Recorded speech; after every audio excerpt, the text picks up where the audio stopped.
Hi friends, എല്ലാവർക്കും happy Deepavali.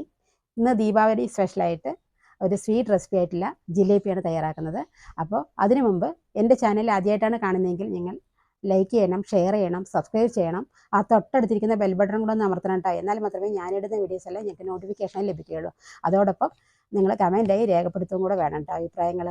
അപ്പോൾ നമുക്ക് ഒട്ടും വൈകാതെ ഒരു സ്വീറ്റ് റെസിപ്പി ആയിട്ടുള്ള നല്ല ടേസ്റ്റിയും സ്വീറ്റ് റെസിപ്പി ആയിട്ടുള്ള നമുക്ക് ജിലേബി ഒന്ന് തയ്യാറാക്കിയാലോ?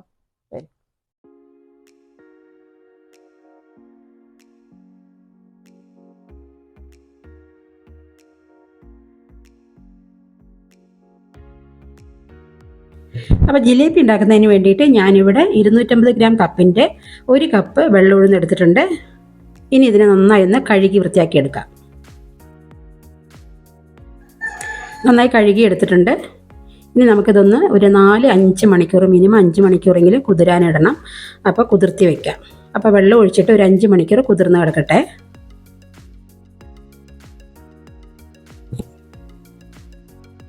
അപ്പോൾ ഒരു 5 മണിക്കൂറായിട്ടുണ്ട്. ഇനി നമുക്ക് ഇതിലെ വെള്ളമൊക്കെ ഒന്ന് ഊറ്റിയെടുത്തിട്ട് നമുക്കൊന്ന് അരച്ചെടുക്കണം. ഇനി മിക്സി ജാറിൽ കുറേശ്ശെയായിട്ട് ഇതുപോലെ ഇട്ട് കൊടുത്തിട്ട് ഒന്ന് അരച്ചെടുക്കാം. കാരണം കൂടുതലിട്ട് അരച്ച് കഴിഞ്ഞാൽ അത് പൊങ്ങിപ്പോവും. നമുക്ക് കുറേശ്ശെയായിട്ട് ഓരോ സ്പൂണ് വെള്ളം ഒഴിച്ചിട്ട് വേണം കേട്ടോ അരയ്ക്കാൻ. കൂടുതൽ വെള്ളം ഒഴിക്കരുത്. കാരണം ഇത് ലൂസായി പോയി കഴിഞ്ഞാൽ നമുക്ക് ജിലേബി ഉണ്ടാക്കുമ്പോൾ കിട്ടില്ല.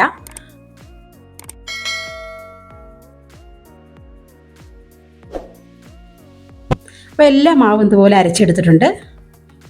ഇനി ഇതിനെ നന്നായി ഒരു അടി വട്ടമുള്ള പാത്രത്തിൽ വേണം കേട്ടോ മാവ് ഇത് എടുക്കാൻ. എന്നിട്ട് ഇതിനെ നന്നായി ഒന്ന് കൈകൊണ്ട് ഒന്ന് കുഴച്ചെടുക്കണം. ഇനി ഇതിലേക്ക് 1 ടീസ്പൂൺ അരിപ്പൊടി ചേർത്താം. ഞാൻ 1 ടീസ്പൂണേ ഇതിൽ ചേർത്തില്ല. പിന്നെ കുറച്ചുകൂടെ ലൂസ് കണ്ടപ്പോൾ പിന്നെ 1 ടീസ്പൂൺ കൂടെ ചേർത്തിട്ടുണ്ട്. മൊത്തം 2 ടീസ്പൂൺ അരിപ്പൊടി ചേർത്തിട്ടുണ്ട് കേട്ടോ. കാരണം ഇതൊന്ന് മാവ് ഒന്ന് ടൈറ്റായി കിട്ടാൻ വേണ്ടിയിട്ടാണ്. ഒരു നുള്ള് ഉപ്പിട്ടിട്ടുണ്ട്. ഇനി ഇത് ഇങ്ങനെ ഉപ്പ് ഇട്ടിട്ട് കളർപ്പൊടിയും ഇതുപോലെ മിക്സ് ചെയ്ത് കൊടുത്തിട്ട് നല്ല പോലെ ഒരു 10-15 മിനിറ്റോളം ഇങ്ങനെ കൈ കൊണ്ട് ഇങ്ങനെ നമ്മൾ ഇങ്ങനെ ചുറ്റിച്ചുകൊണ്ടേ ഇരിക്കണം. അപ്പോൾ അത്രയും മാവ് നല്ല സോഫ്റ്റായി കിട്ടാൻ വേണ്ടിയിട്ടാണ്. നന്നായി കൈകൊണ്ട് ഒന്ന് ഇതുപോലെ ഒന്ന് പതപ്പിച്ചെടുക്കണം. ഇനി പതപ്പിച്ചെടുത്ത ശേഷം നമുക്ക് ഒരു തുള്ളി ഒരു പാത്രത്തിൽ വെള്ളം ഒഴിച്ചിട്ട് ഇതുപോലെ ഒന്ന് ഒറ്റിച്ച് കൊടുത്തു കഴിഞ്ഞാൽ ഈ മാവ് പൊങ്ങി നിൽക്കേണ്ടത് അറിയാം. നമുക്കിത് നല്ല പതവായി കിട്ടിയിട്ടുണ്ട്. ജിലേബി ഉണ്ടാക്കാനുള്ള പാകമായി നിർത്താം. ഇനി നമുക്ക് പഞ്ചസാര പാവ് ഉണ്ടാക്കണം. അതിന് ഞാനിവിടെ 1.5 കപ്പ് പഞ്ചസാരയാണ് എടുത്തിരിക്കുന്നത്. സെയിം 1.5 കപ്പ് വെള്ളം എടുത്തിട്ട് ഇത് നല്ലപോലെ ഒന്ന് തിളപ്പിച്ചെടുക്കാം.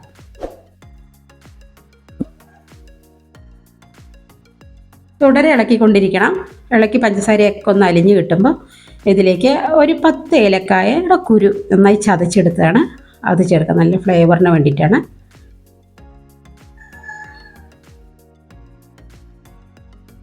ഇതും കൂടെ ഇട്ട ശേഷം നന്നായി ഒന്ന് ഇളക്കിക്കൊണ്ടേ ഇരിക്കുക.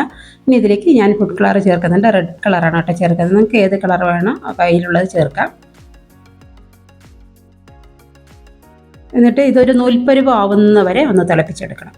ഇനി ഇതിലേക്ക് 1 ടീസ്പൂൺ ചെറുനാരങ്ങയുടെ നീര് അതും കൂടെ ചേർക്കാം.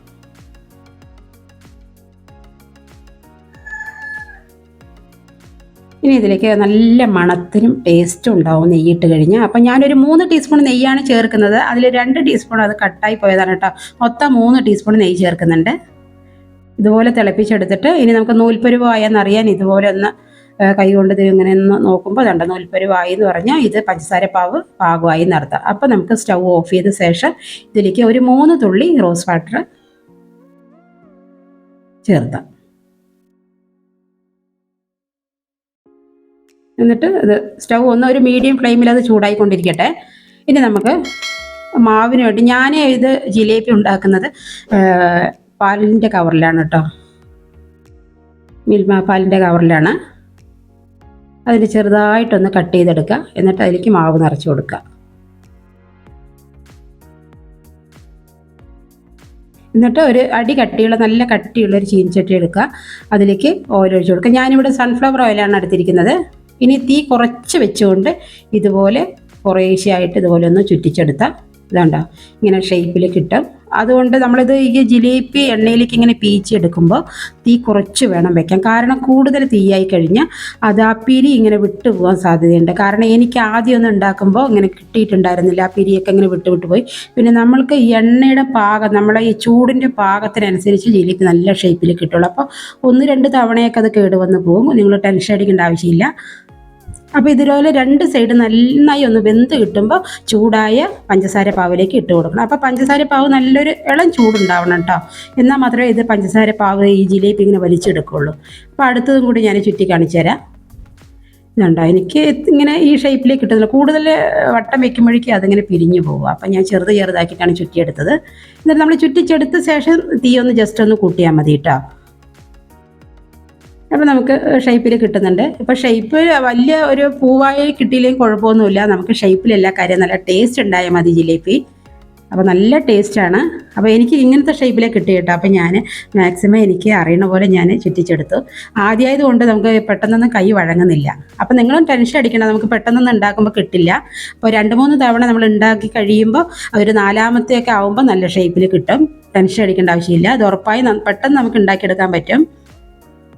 ഇനി ഇതിൻ്റെ മുകളിലോട്ട് ഇതുപോലെ പാവ് ഒഴിച്ചു കൊടുക്കുക. പഞ്ചസാര പാവ് ആറിയിട്ടുണ്ടെങ്കിൽ ഒന്ന് ജസ്റ്റ് ഒന്ന് ചൂടാക്കി വെക്കണം. അപ്പോൾ നമ്മുടെ അടിപൊളി ടേസ്റ്റി രുചികരമായിട്ടുള്ള ദീപാവലി സ്പെഷ്യൽ സ്വീറ്റ് റെസിപ്പിയായ ജിലേബി ഇവിടെ റെഡി ആയിട്ടുണ്ട്. എല്ലാവരും ട്രൈ ചെയ്യുന്നുണ്ടോ? അപ്പോൾ എല്ലാവർക്കും ഹാപ്പി ദീപാവലി.